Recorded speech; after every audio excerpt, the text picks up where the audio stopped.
यह कथा है भगवान श्री कृष्ण के अलौकिक जन्म की, जो धर्म की रक्षा और अधर्म के विनाश के लिए धरा पर अवतरित हुए। यह केवल एक कहानी नहीं, अपितु जीवन का सार है, प्रेम का संदेश है और ईश्वर की सर्वशक्तिमत्ता का प्रमाण है। आइए इस दिव्य यात्रा में हम सब सहभागी बने। बहुत समय पहले की बात है, जब पृथ्वी पर पाप और अत्याचार का बोलबाला था। कंस जैसे क्रूर शासकों ने धर्म की मर्यादा को भंग कर दिया था। साधु संत, ऋषि मुनि और साधारण जन सभी त्राही त्राही कर रहे थे। पृथ्वी माता स्वयं अपने ऊपर बढ़ते इस भार से पीड़ित थीं। तब सभी देवता ब्रह्मा जी के नेतृत्व में क्षीर सागर पहुंचे। उन्होंने भगवान विष्णु से प्रार्थना की कि वे इस संकट से मुक्ति दिलाएं। भगवान विष्णु ने देवताओं को आश्वासन दिया कि वे शीघ्र ही पृथ्वी पर अवतार लेंगे और अधर्म का नाश करेंगे।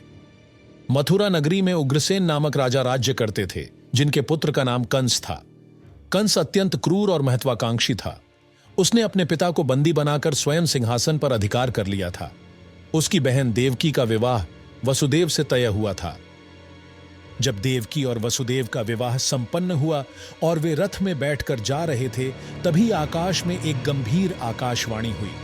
आकाशवाणी ने कहा, हे कंस, जिस देवकी को तू इतने प्रेम से विदा कर रहा है, उसी का 8वां पुत्र तेरी मृत्यु का कारण बनेगा। यह सुनकर कंस भयभीत हो गया। आकाशवाणी सुनते ही कंस क्रोध से पागल हो उठा। उसने तुरंत अपनी बहन देवकी को मारने का निश्चय कर लिया।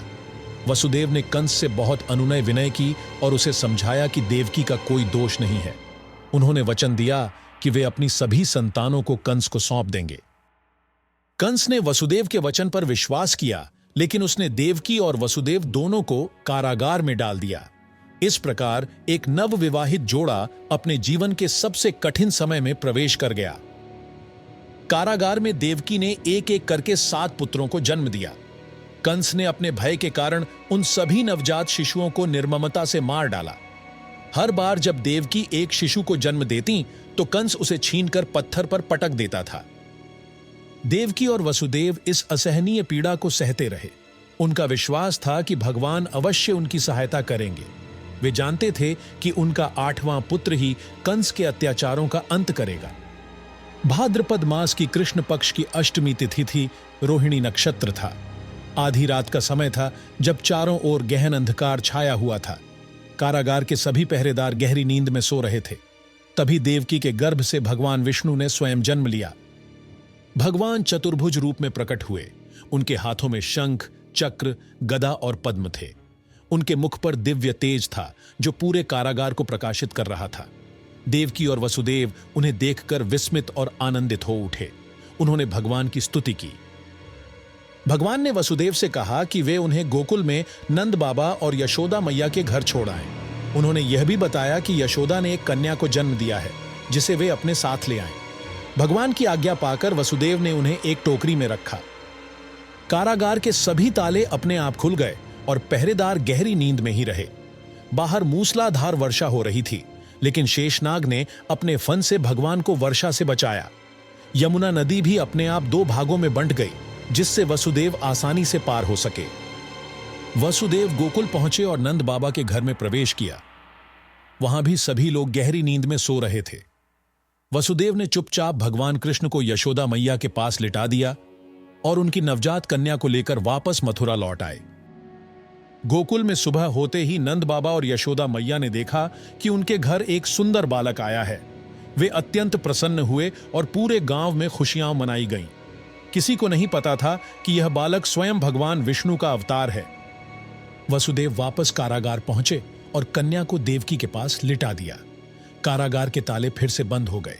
जब पहरेदारों की नींद खुली, तो उन्होंने देवकी के 8वें शिशु के जन्म की सूचना कंस को दी। कंस तुरंत कारागार में आया। उसने कन्या को देवकी से छीन लिया और उसे मारने के लिए ऊपर उछाला, लेकिन वह कन्या कंस के हाथ से छूटकर आकाश में चली गई। वह देवी योगमाया के रूप में प्रकट हुई और कंस से कहा, हे मूर्ख, तुझे मारने वाला तो गोकुल में जन्म ले चुका है। यह सुनकर कंस और भी भयभीत हो गया, लेकिन अब वह कुछ नहीं कर सकता था। भगवान श्री कृष्ण का जन्म धर्म की स्थापना और अधर्म के विनाश का प्रतीक है। यह हमें सिखाता है कि चाहे कितनी भी कठिनाइयां आएं, ईश्वर हमेशा अपने भक्तों की रक्षा करते हैं। श्री कृष्ण का जीवन हमें प्रेम, भक्ति, कर्तव्य निष्ठा और न्याय का मार्ग दिखाता है। उनका जन्म केवल एक घटना नहीं, बल्कि एक शाश्वत संदेश है कि सत्य और धर्म की हमेशा विजय होती है।